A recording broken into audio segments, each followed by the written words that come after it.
bienvenue tous à Spengo.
Mesdames, Mesdemoiselles et Messieurs, bonjour.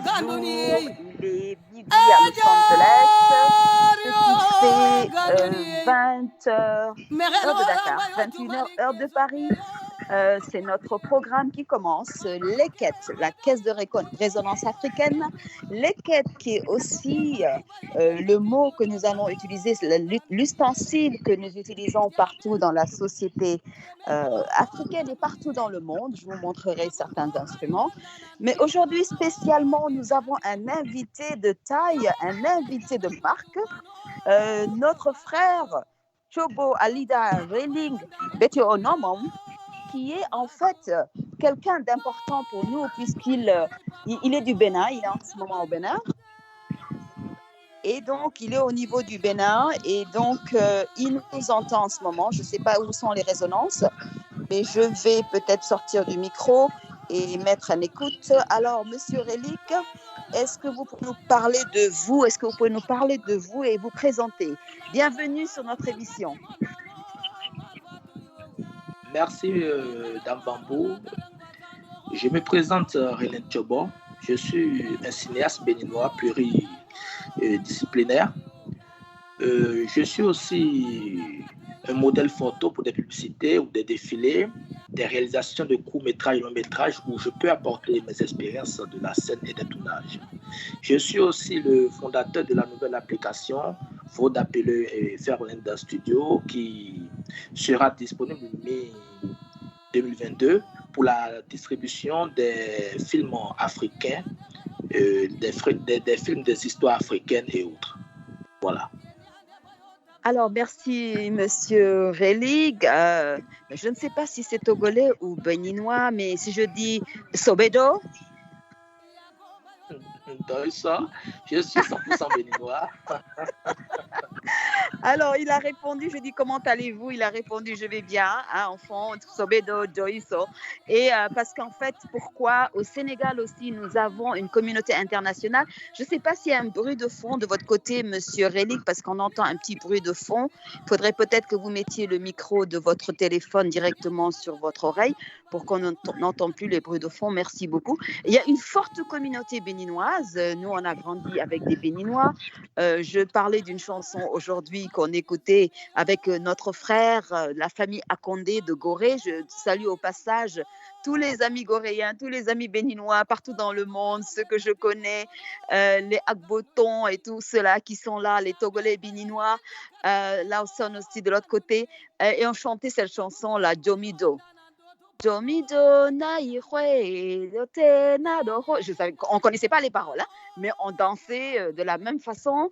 Et aujourd'hui, en invité d'honneur, on rend hommage à tous les expatriés, à tous ceux qui sont venus du Bénin, parce qu'on sait bien que le royaume, du Ghana a passé ensuite. Après, on a eu le royaume au niveau du Mali.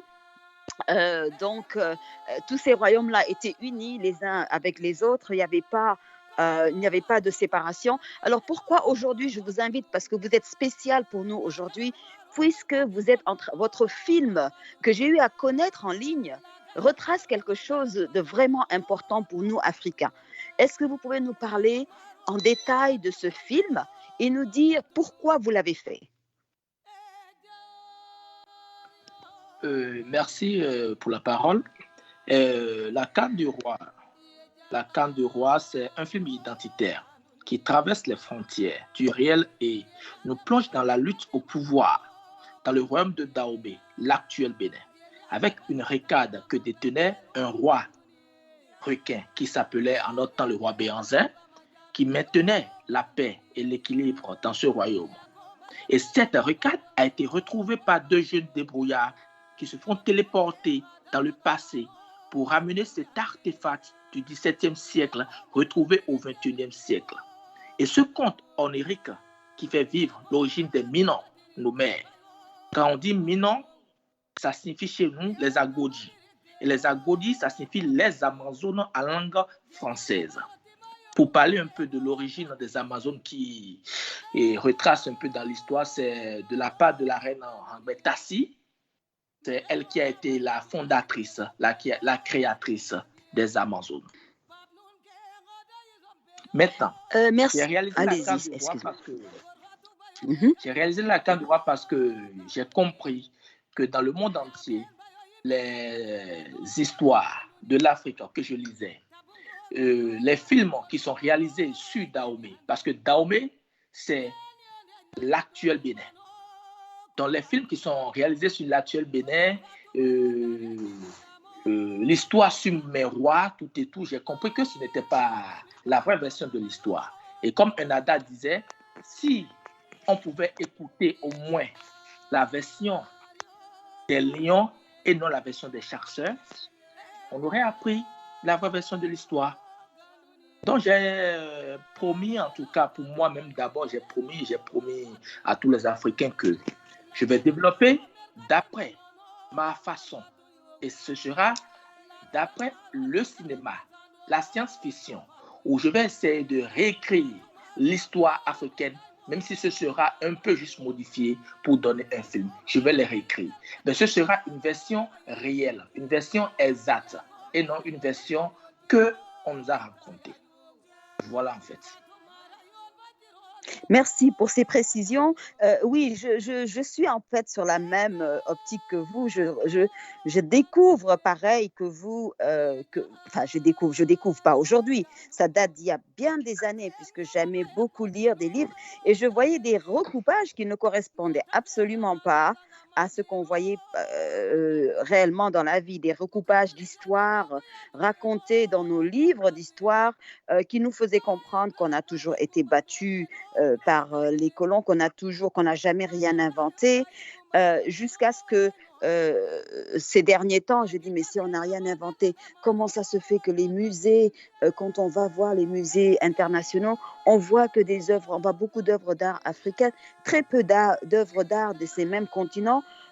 Comment ça se fait? Et je fouillais petite, hein, c'est ce qui m'a permis quand j'étais petite de dire mais je vais voyager partout dans les pays où je veux voir la réalité. Et c'est comme ça que j'ai pu voyager dans 22 pays, dans des pays d'Afrique de l'Est, allant de l'Éthiopie au Burundi, au Rwanda, au Sud-Soudan, etc. Je parlerai de ça un autre jour. Mais je parle aussi de ce qui s'est passé, par exemple, ce qui s'appelait le Bénin. Le Nigeria aussi avait une partie du Bénin, c'était le Nigeria aussi. Alors, est-ce que vous pouvez nous parler de l'étendue de ce royaume? Parce que quand on dit Bénin, les gens pensent toujours Bénin, Porto Novo, alors que c'était plus étendu que ça. Est-ce que vous pouvez m'en parler aujourd'hui, s'il vous plaît? Le Bénin, c'est en quelque sorte un petit pays, mais c'est un grand pays parce que ça regroupe les royaumes.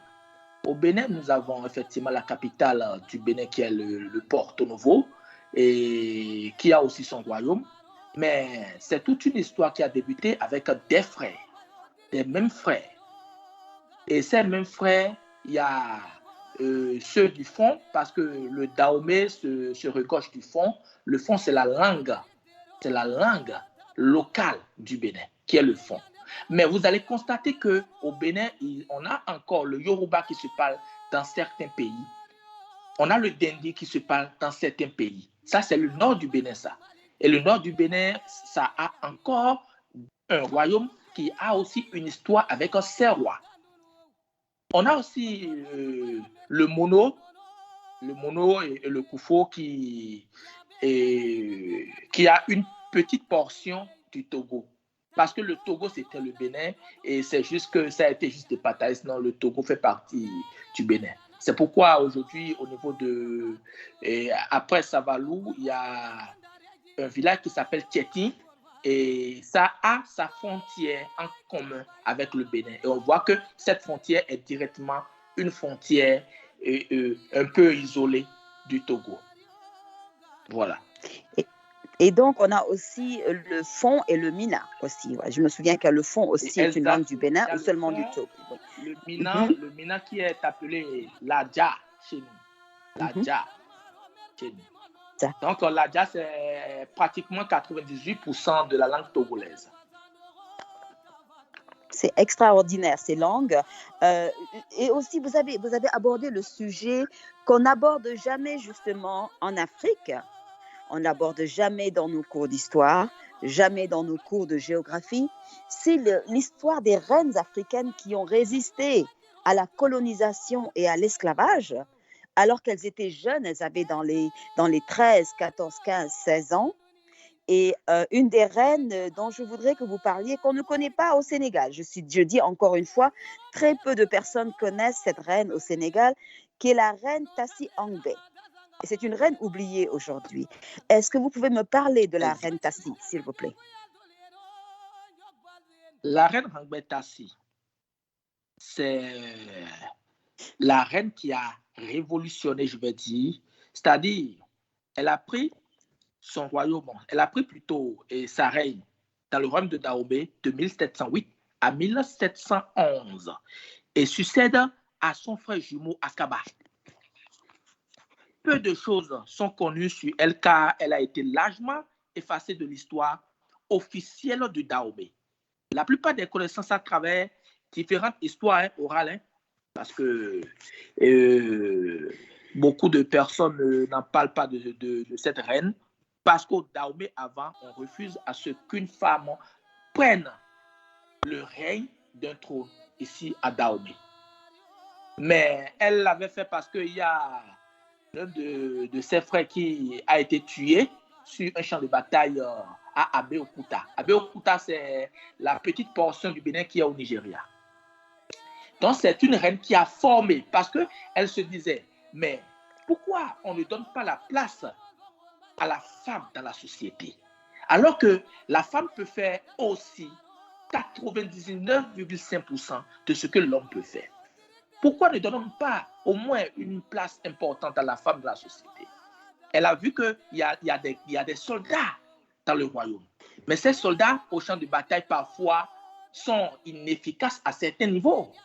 Parce que en Afrique, vous savez, en tant que soldat, en parlant des guerres, les guerres sont physiques et aussi métaphysiques. Donc, c'est de là que la reine s'est décidée. Elle a pris le pouvoir en cachette. Elle a décidé de former uniquement des braves femmes, des femmes qui sont décidées à servir le royaume. Et c'est de là qu'elle les a formées. Et elle a formé, franchement, des braves femmes qui ont combattu les colons. Même si c'est effacé de l'histoire, c'est la vraie version. Ces femmes ont combattu, ont repoussé les voleurs, ceux qui ont volé nos biens, ceux qui ont pillé nos ressources. Ces femmes les ont repoussées de Dahomey.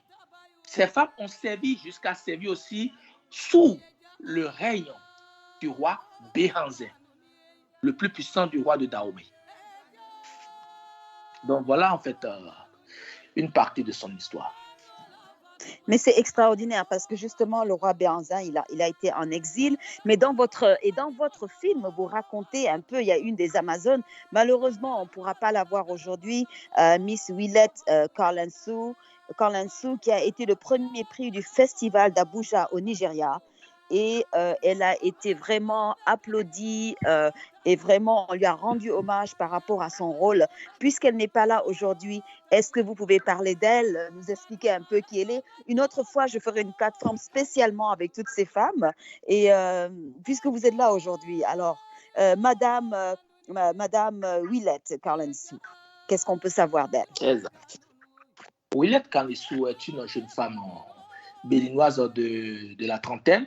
Et c'est une actrice comédienne professionnelle. Elle est aussi mannequin. Et si elle fait partie de mes meilleurs acteurs aujourd'hui, de mes meilleurs personnages principaux de ma structure féline, c'est parce qu'elle a de talent et c'est parce qu'elle est à l'image de cette reine. Sa silhouette, je parle de sa corpulence. Parce que quand je faisais le casting, je voyais en elle exactement le personnage de cette reine et c'est une femme naturellement combattante. C'est une femme déterminée. C'est une femme qui aime imiter ce que l'homme peut faire en réalité. Donc, c'est ce qui m'a beaucoup poussé à la sélectionner au niveau de mon casting.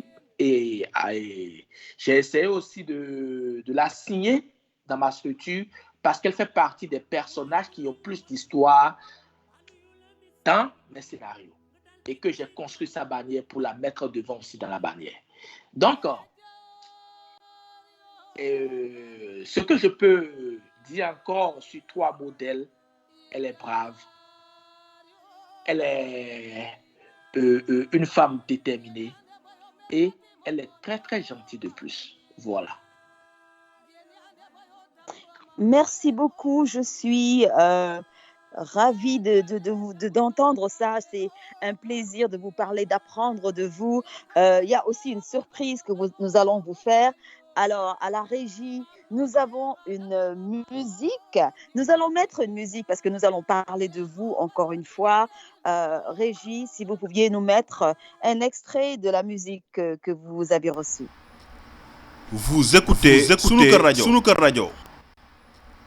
Vous écoutez Sunuker Radio. Avant que cela se fasse, on va donc attendre. Et alors,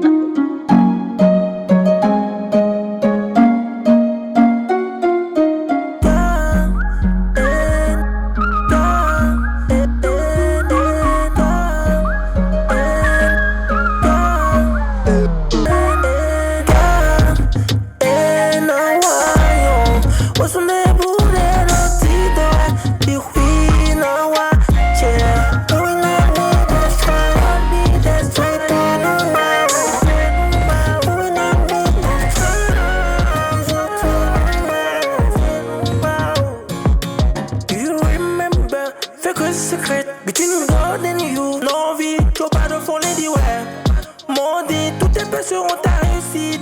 Aussitôt que tu prennes tout mal en joie. Aussitôt que tu prennes tout mal en joie. Yeah, yeah.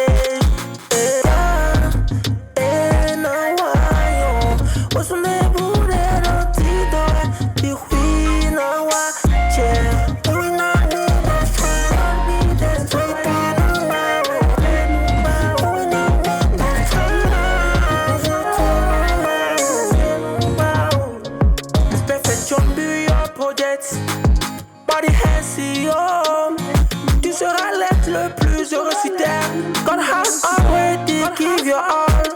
But to forget all the blessing that you get.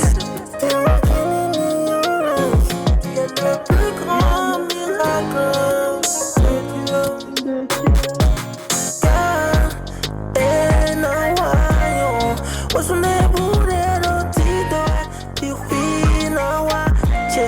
You will not be destroyed.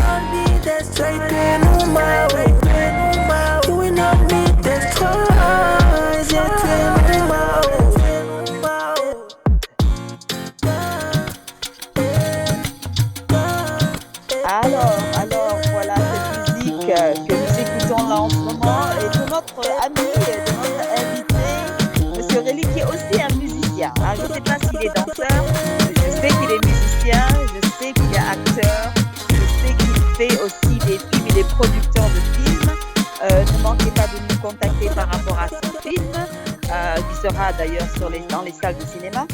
Alors, Monsieur Rélig. Alors, est-ce que je dis Rélig ou bien je dis Chobo ou bien je dis Alida? Rélig, c'est mieux.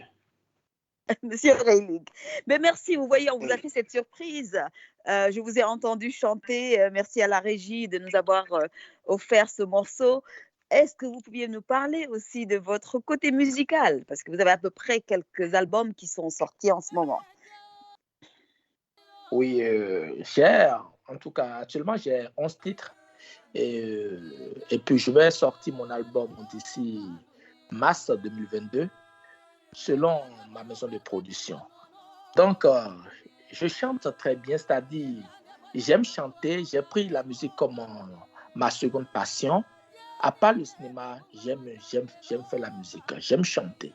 Et puis, quand j'ai beaucoup de temps et puis je ne fais rien, ça peut être un week-end ou bien un jour ouvrable comme ça, je me rends au studio et puis je pose ma musique et puis je rentre chez moi. Parce que j'écoute beaucoup de musique, toutes les musiques du monde entier, je les écoute. Et j'aime beaucoup les musiques, surtout les musiques traditionnelles africaines, les musiques traditionnelles américaines et autres. Donc, vous avez, vous nous dites, donc vous avez 11 titres, vous voulez faire donc 12 titres, 13, 20. C'est quoi Oui, votre... oui, oui. Mhm. Je vais Oui, faire 12 allez-y. titres parce qu'il reste un titre que je dois poser qui parle un peu de la boisson Desperado que je dois poser et je dois faire sortir ça au plus janvier, au plus mi-janvier. Donc ça fera les 12 titres pour faire sortir mon album qui sera un album de motivation aussi. D'accord, mais c'est formidable. Moi, je suis en tout cas derrière vous. Je vous ai découvert, comme je disais encore une fois, sur les réseaux sociaux. Nous avons connecté et votre film a été présenté dans plusieurs endroits. Vous pouvez nous parler de tous les endroits où votre film a été vu, qu'est-ce que vous avez reçu comme prix, qu'est-ce qui s'est passé et qu'est-ce qui sera le futur par rapport à votre film. Où est-ce qu'on pourra voir ce film-là? La Canne du Roi, comme vous l'entendez, The Kiss-Kin,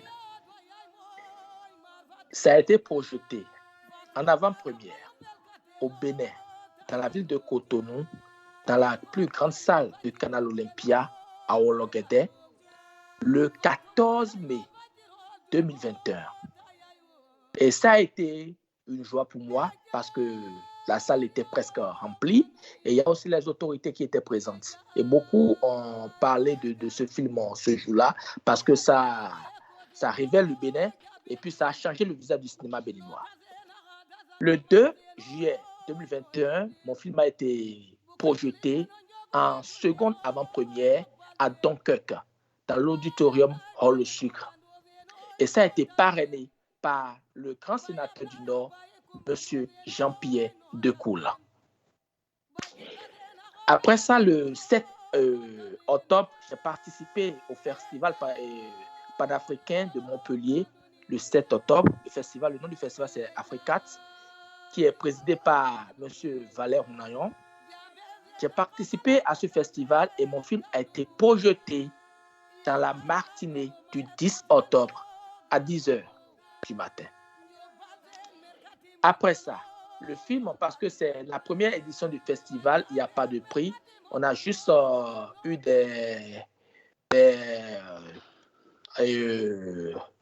est-ce que je vais dire des attestations? Mais non, pas des attestations. On a eu juste comme récompense les mots venant de ces responsables du festival qui ont félicité le film et qui ont parlé de ce film qui aura un grand succès demain. Après ça, mon film a participé au festival d'Abuja, Festival Abuja Film International. Et le film a été nominé et a remporté dans la catégorie de la meilleure interprétation féminine le prix. Et ça a été la dame Willette Kanissou qui a interprété le rôle de la reine Rangbe Tassi. Le film a été sur le festival de Tumbuktu, qui est aussi un festival qui a repris sa vision. C'était un festival un peu off avant, mais ça a repris sa vision. Le festival s'appelle Ciné Désert de Tumbuktu. Mais c'est comme un camp, c'est comme du séminaire, quoi. Un festival où on prend le film pour projeter de ville en ville, de village en ville dans un pays. Et ça a été fait au Mali. bien vrai, j'ai été invité, mais du 23 au 28, je suis un peu avec mon équipe sur un projet où on a beaucoup de travail à faire et puis je n'ai pas été à ce festival. Mais voilà ce que je peux dire sur la carte du roi. Mais après ça, j'ai manqué un point. La carte du roi qui a été projetée aussi à Bambou Numérique de Latis Slammer, Kamal Radi. Et puis, à cette projection, l'espace était rempli. L'espace était rempli par 77% des Béninois et 23% mélangés des Occidentaux. Beaucoup de questions sont suscitées que j'ai beaucoup répondu. J'ai passé près de 2 heures plus tôt à répondre à des questions et tout le monde était content. Moi-même, qui suis ici, j'étais très, très ému parce que j'ai vu que ce que je voulais de mon œuvre, ça s'accomplit. Je veux voir ressortir la joie que les cinéphiles béninois vont regarder. Parce qu'au Bénin, on n'a pas des œuvres reconnues dans le monde entier comme des œuvres du cinéma. Peu d'œuvres sont reconnues. Voilà. Et on n'a pas des productions, des réalisations de longs métrages qui sont des science-fiction, avec des effets très, très réalistes. On n'en a pas. Mais moi, je passe juste par ce canal pour dire aux gens de nous faire confiance parce que la Canne du Roi sera bientôt commercialisée après le festival de Los Angeles et aussi le festival de Cannes. La Canne du Roi sera commercialisée. La chose qui freine beaucoup les réalisations, les productions de l'Afrique, c'est surtout la distribution. Et c'est un phénomène sur lequel j'ai beaucoup réfléchi. Et puis, je me disais, il ne faut pas que je réalise un film où je serai aussi parmi les producteurs. Et le produit ne sera pas commercialisé.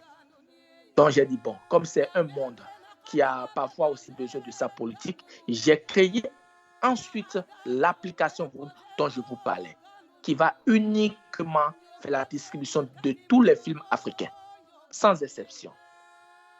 De tous les films africains, je vous ai dit, sans exception. Et sur l'application, il vous suffira juste d'avoir votre profil, de vous abonner. Au début, c'est gratuitement, mais il y aura des films qui seront payés là-dessus, comme La Canne du Roi qui sera sur cette application au plus mi-2022 et sera uniquement très, très moins cher, à un prix presque gratuit, à un prix de 1,5 €. Donc, il vous suffira juste de payer le film et de regarder ça. Voilà. Mais je suis absolument ravie, c'est extraordinaire. Décidément, je vous découvre de plus en plus. Je savais déjà qu'on se connaissait, que je voyais vos films et tout ce que vous avez comme objectif et que vous amenez ce sont des choses qui sont absolument merveilleuses. Vous m'avez parlé du festival de Cannes et du festival de Los Angeles, parce que nous sommes à Los Angeles. Alors, comment s'est passé? Comment est-ce que vous avez pu connecter, en dehors de moi bien sûr, avec le festival de Los Angeles? Est-ce que votre film a été accepté par le festival? Est-ce que vous pouvez me parler un peu de votre vision? Parce qu'on essaye aussi de ramener des Béninois sur cette plateforme comme il s'appelle, notre film, notre acteur béninois, Jomon Hanson. On essaye de faire en sorte que ces personnes puissent vraiment faire la promotion du Bénin et des pays africains. Exactement. Pour le festival panafricain de Los Angeles, je pense qu'on aura la confirmation d'ici fin décembre, parce qu'actuellement, on n'a rien comme confirmation, mais juste que le film a été envoyé à ce festival et c'est vu déjà. Donc, on attend juste une réponse des membres du festival qui vont nous dire votre film a été sélectionné et c'est officiel, ce sera à ce festival. Voilà. Maintenant, ma vision qui tourne autour de ce film, c'est-à-dire, comme vous venez de le dire, moi, je veux beaucoup que ceux qui sont déjà en haut, comme Jimo Osu, comme l'acteur international de double nationalité, mais d'origine béninoise, essayent de toucher au moins ce film essaie de regarder au moins, parce que je sais que beaucoup ont fui le pays parce qu'on n'a pas de bonnes réalisations. On n'a pas de sérieux dans ce qu'on fait. Vous voyez un peu? Parce qu'il y a trop d'amusement qui se file et qui se tourne autour de nos réalisations. Et ces géants ont totalement oublié le pays. Mais notre génération a décidé. Notre génération se révolte. Notre génération veut faire révéler le Bénin comme le fait actuellement notre président, son Excellence Patrice Athanas Guillaume Talon, qui a été aussi un grand auteur pour la restitution des œuvres d'art, les œuvres qui étaient pillées par les Européens.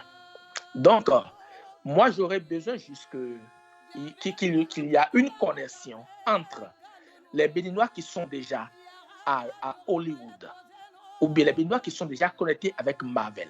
Je veux que nous aussi, nous soyons connectés avec ces Béninois et que la vision soit très, très claire et compréhensible. Parce que si on décide ensemble de faire développer le cinéma béninois et africain, ça sera fait. On voit aujourd'hui que c'est le tour de l'Afrique de faire parler d'elle à travers ses réalisations cinématographiques.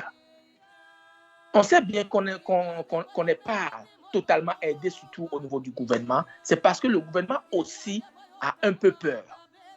Et si on donnait confiance à ce gouvernement, on donnait confiance aux investisseurs africains, l'Afrique sera vue au premier rang au niveau du cinéma. Quand je dis au premier rang au niveau du cinéma, vous allez me dire qu'il y a les États-Unis qui sont devant. Oui, les États-Unis sont devant. Les États-Unis, ils ont les matos, ils ont tout, ils sont devant.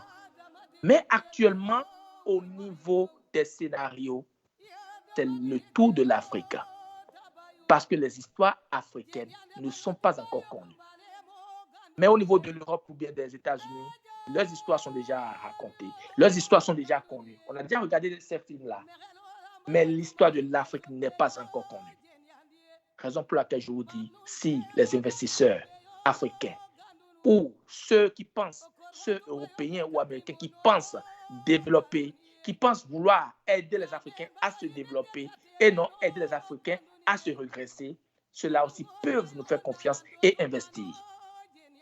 On a vu le concours qu'a lancé actuellement Netflix qui a pris fin le 28 novembre passé et c'est en partenariat avec l'UNESCO. On a compris qu'ils ont demandé les contes et histoires africaines. Pourquoi l'Afrique? Parce que l'Afrique est le berceau de l'humanité.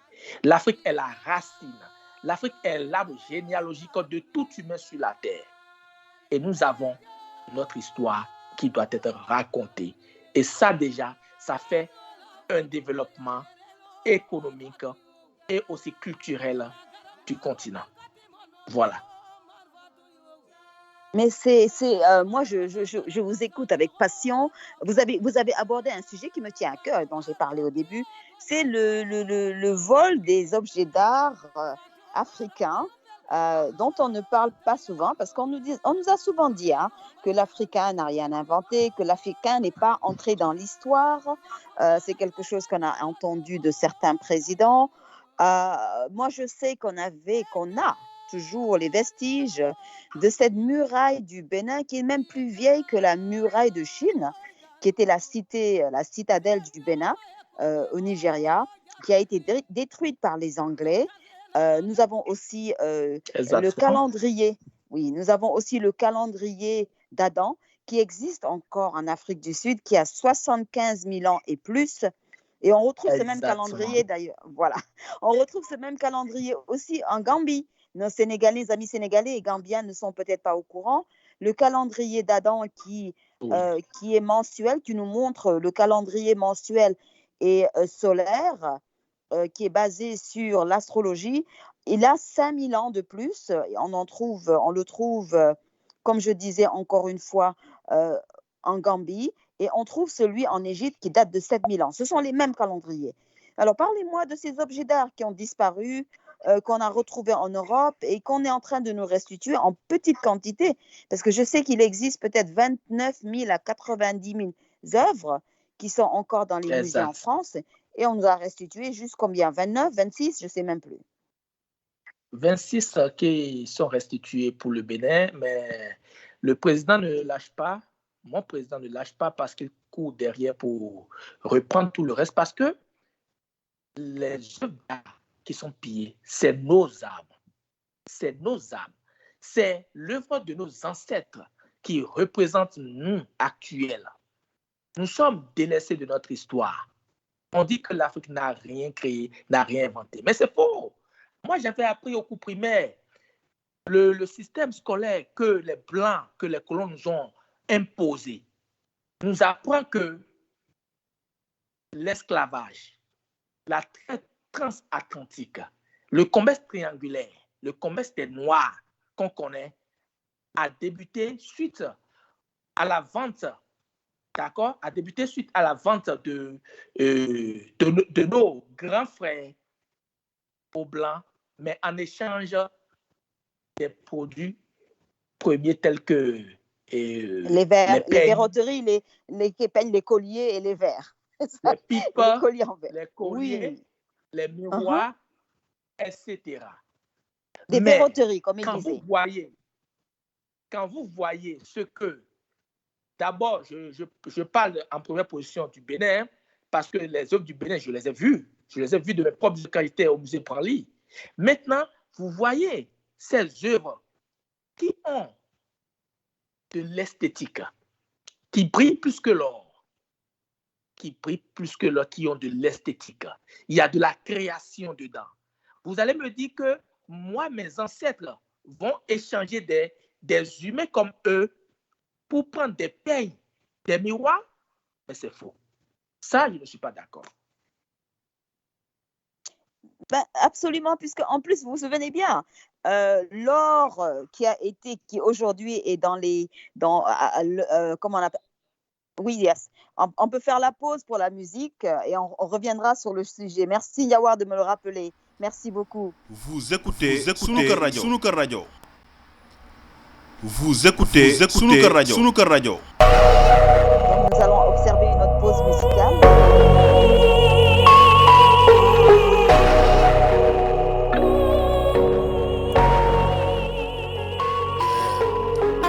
Falling my love with God. I'm never alright with my persecutors. If you believe in Jesus, really, I tell you, I profess to you, I let you. This war, I'm never giving like I had a God. I'm never falling to the Ricky heart. If you believe in Jesus, I tell you, I profess to you, I let you. Don't lose your heart because we're beginning what they want. Girl, don't lose your heart. Zion, only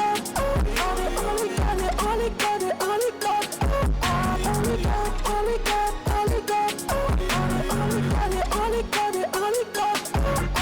I'm never falling my love with a gun. I'm never ever deep a persecutor. If you believe in Jesus, really, I tell you, I profess to you, I let you. His word, I'm never different like I had a gun. I'm never falling to the wicked heart. If you believe in Jesus, I tell you, I profess to you, I let you. His word, only God, only God, only God, only God, only God, only God, only God, only God, only God, only God, only God, only God.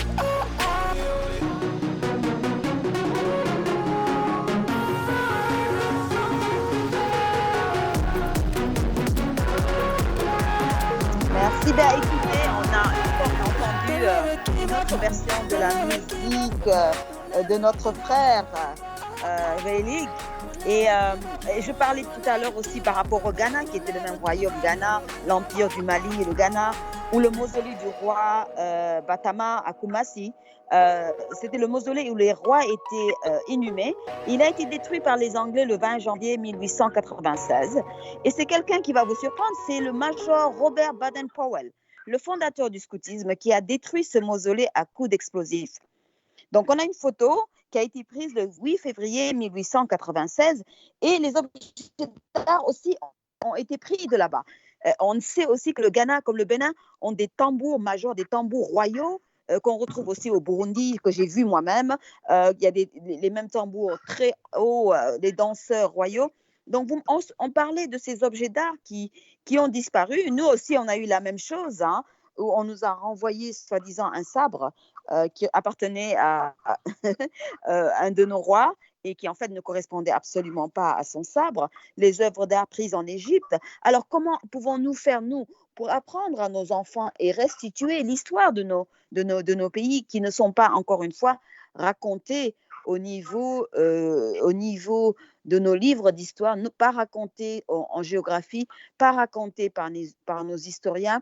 Je vous ai dit que j'ai été en Éthiopie, j'ai visité certaines grottes où certaines personnes s'étaient cachées, je reviendrai dessus. Je sais que les Égyptiens, en fait, étaient noirs, éthiopiens. Donc, tout ça, c'est quelque chose, quand les gens commencent à découvrir petit à petit ces choses, ça les étonne tellement que la peur surgit, y compris au niveau des religions, où on nous a effacé nos traditions. Mais aujourd'hui, aux États-Unis où je vis, ces traditions ancestrales reviennent. Les gens payent pour marcher par terre dans certains endroits, les gens payent pour la spiritualité, les gens payent pour la méditation, les gens payent pour être sous des arbres et chanter, etc. Alors, qu'est-ce que vous en pensez par rapport à notre spiritualité africaine? D'abord, pour répondre à la question, je vais juste mettre l'accent sur un truc. Vous voyez le programme scolaire qu'on étudie, on dit que nous, les Africains, on ne réalise rien ou bien on n'invente rien. Vous pensez qu'aller à l'école et on nous apprend les 26 lettres alphabétiques, on nous apprend la mathématique, on nous apprend au niveau de la SVT, on nous met les programmes tels que, des matières telles que la science physique, je dirais la mathématique, la science physique, la langue française, qu'on nous a imposé. On a près de 8 matières au niveau secondaire qu'on doit étudier. Vous pensez qu'un être humain qui étudie 8 matières dans sa tête peut, en tout cas, se vanter sur un domaine et pouvoir réaliser un truc? Non, je ne pense pas. Parce que j'ai été aussi victime. J'ai fait le cursus scolaire jusqu'à faire aussi l'université dans ma vie. Et même les matières de l'université qui sont hyper non nombreuses. Alors que chez les Occidentaux, c'est là où tu es fort que tu seras bien formé et que tu vas étudier. Là, tu as tout ton temps pour fabriquer. Tu as tout ton temps pour inventer. Bref, je réponds à votre question. Mais merci, parce que moi, je dis une chose aussi. Je dis que souvent, on nous apprend à être des travailleurs. On nous éduque pour être des travailleurs de 8h à midi. Nous sommes pas 8h à 17h. On ne nous éduque pas pour être des business personnes. On ne nous éduque pas à l'école pour savoir comment gérer notre argent. On ne nous éduque pas pour être des entrepreneurs, mais plutôt pour travailler pour les mêmes structures qui ont employé nos ancêtres et continuer ce même roulement de personnes qui travaillent comme des machines. Orwell avait dit ça avec le livre 1984, je pense, c'était dessus. Mais nous allons ouvrir le micro parce que je pense qu'à Ndiawa, il y a des gens qui sont en attente pour l'ouverture, pour qu'on puisse prendre des questions avant de pouvoir conclure. Il y a tellement de choses à dire que je vais devoir vous inviter une autre fois. À la régie, est-ce qu'il y a des questions qui sont en train d'être posées?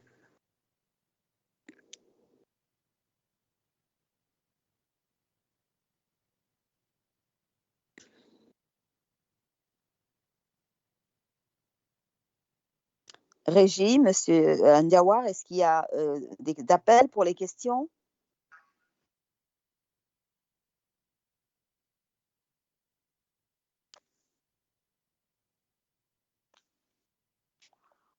Donc, Monsieur Réli, vous pouvez continuer à parler. Vous étiez en train de parler donc de ce côté-là par rapport à ça, en attendant que la régie soit ouverte pour les questions qui sont peut-être d'être posées. et nous allons prendre les questions au fur et à mesure. Donc, vous me disiez que par rapport à tout ça, on ne nous apprend pas justement à être dans ce côté entrepreneur. Et d'ailleurs, j'ai vu que toute personne qui essaye d'ailleurs de sortir de certains carcans, les gens lui font peur en lui disant « Ouh là là, tu vas échouer. J'espère que tu ne vas pas échouer. » J'en ai fait moi-même l'expérience aussi, hein, où les gens me disaient « J'espère que tu ne vas pas échouer. » Je leur ai dit « Mais l'échec fait partie de la vie. » Donc, allez-y, je vous écoute là-dessus.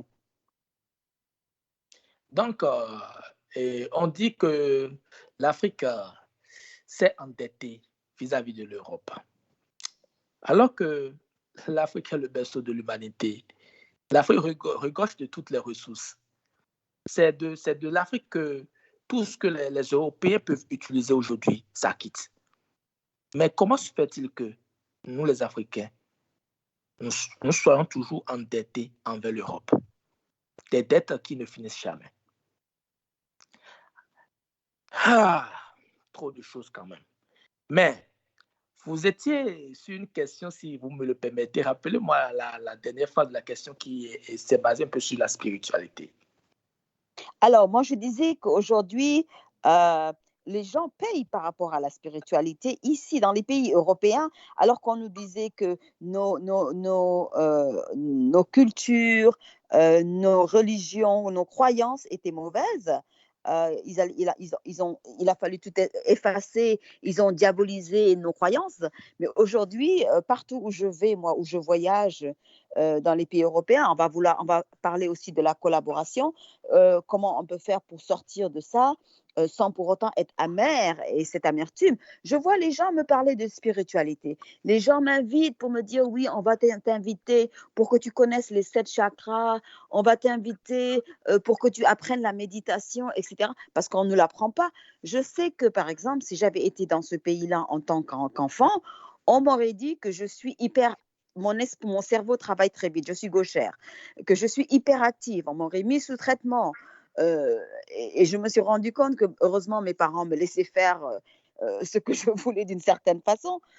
Mais c'était ce côté-là où il fallait canaliser l'esprit des gens, la spiritualité des gens en Afrique en nous imposant des religions. Et aujourd'hui, ces mêmes personnes retournent vers les religions et les croyances que nous avons aujourd'hui, que nous avions avant et que nous essayons de redynamiser aujourd'hui. Vous savez, d'abord, pourquoi, je me pose une question, pourquoi les Occidentaux ont pillé nos œuvres d'art? Nos œuvres d'art qui servaient une partie de notre spiritualité, une partie de nos ancêtres. Pourquoi ils ont pillé? Pourquoi ils ont volé ça? C'était la question. Parce que, après tout, ils nous ont envoyé leur religion, ils nous ont imposé la religion qu'on doit respecter et effectivement, nos ancêtres ont respecté. Le problème, c'était déjà au niveau de nos ancêtres. Mais la jeune génération a le devoir de pouvoir résoudre ce phénomène. Parce que pour moi, c'est un phénomène. On dit que notre spiritualité, nos pratiques religieuses sont considérées comme le diable. Et même dans beaucoup de leurs réalisations cinématographiques ou bien de tout ce qui concerne l'art pour montrer le diable, souvent, c'est la peau noire.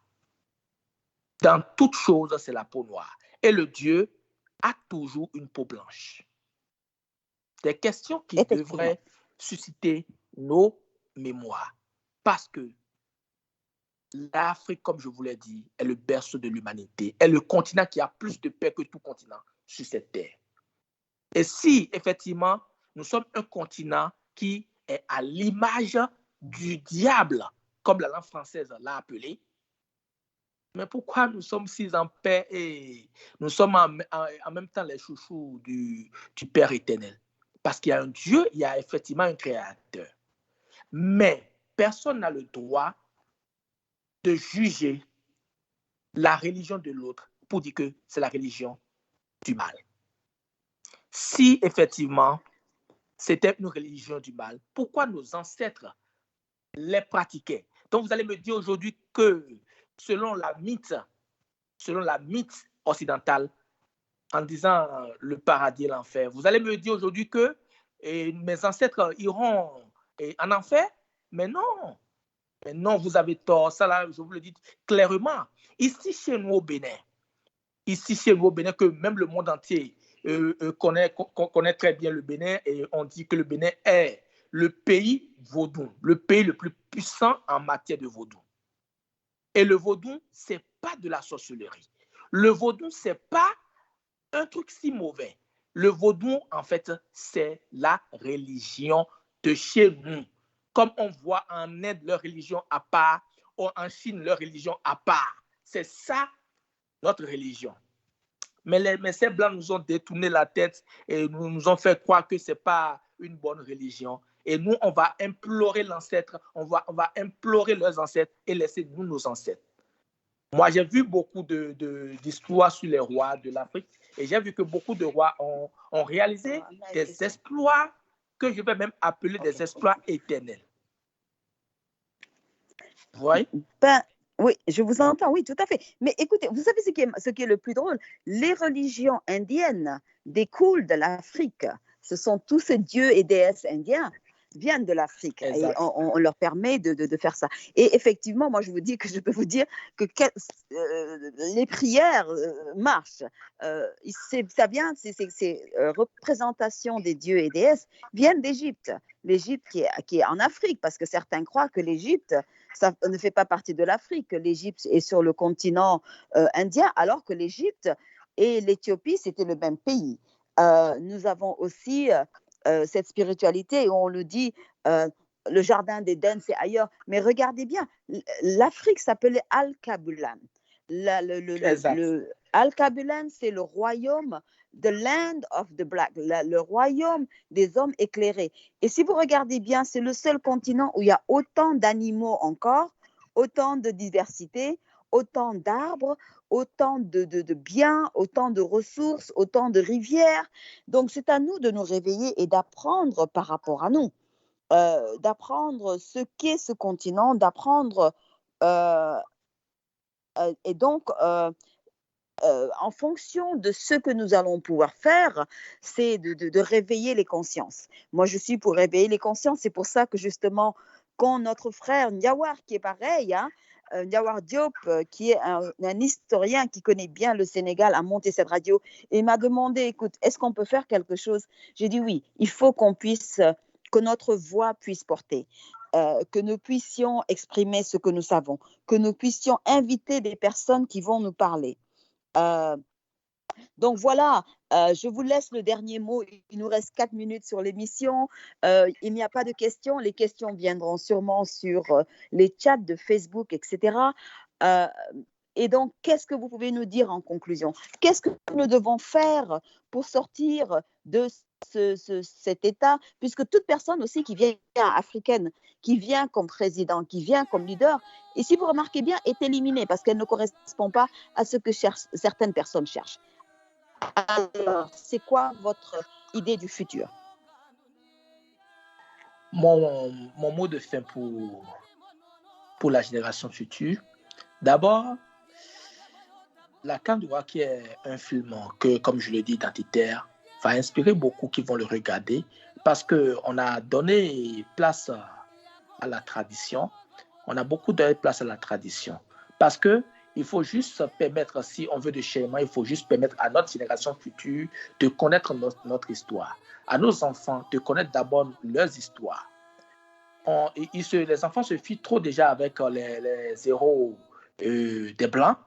Donc, il faut que ces enfants connaissent d'abord leurs héros de l'Afrique. Je parie que 90% des enfants africains ne connaissent pas l'origine d'abord de leur nom de famille en première position, l'origine de leur histoire, l'origine des héros de leur famille.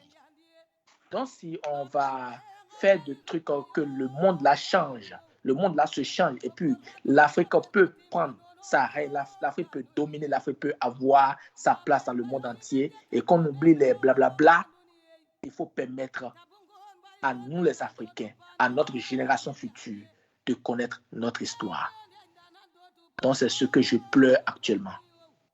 Voilà. Et c'est magnifique parce que moi je reviendrai aussi sur les reines africaines.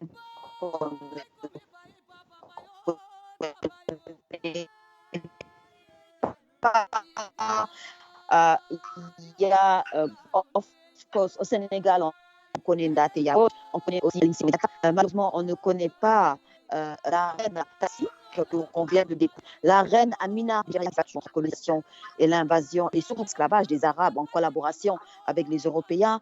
On ne connaît pas, oui, on connaît Nefertiti, on connaît la reine Meroé, Candace de Meroé qui était en Éthiopie.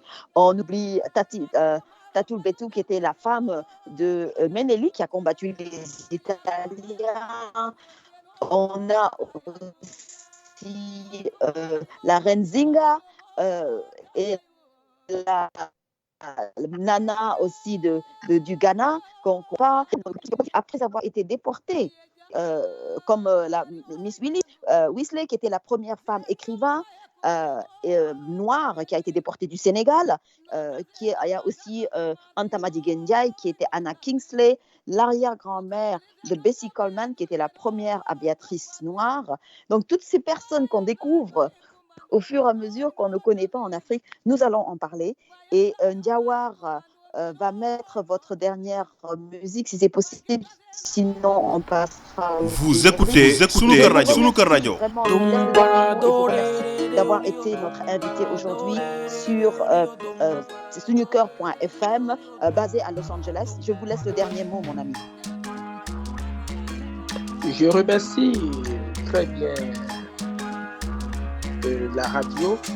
Je remercie très bien. Franchement, je ne saurais le dire parce que c'est une initiative qui permettra à beaucoup d'Africains de connaître beaucoup de choses sur l'Afrique.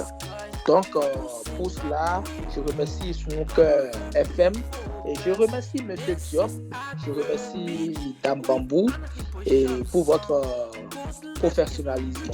J'admire. Donc, vive l'Afrique et vive la révolution de l'Afrique. Merci beaucoup. C'était Sunuker.fm à partir de Los Angeles.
Na na na, yeah. Down, my baby, I miss you. My baby, down, my baby, I miss you. I go tell you, fonna, baby. I love you, fonna, baby. I need you. Do you remember last year, baby? For me, I know you don't forget it, baby. You believe me, I go to pave the world only for you, baby. I love you. I go dance in my dream for you, baby. I need you. Oh my baby, down, my baby, I miss you. My baby, down, my baby, I miss you. I could die you, baby, loving for you. I saw my Miranda, taking, we stay.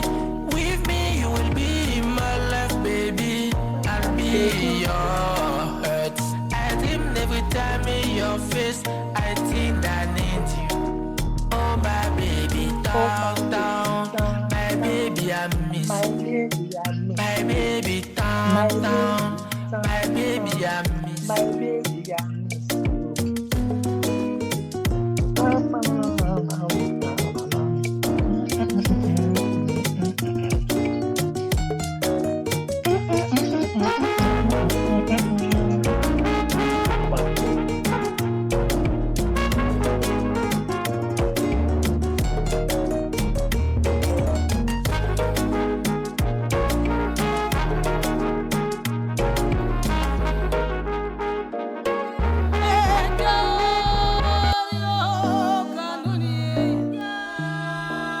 Vous écoutez Sunuker Radio.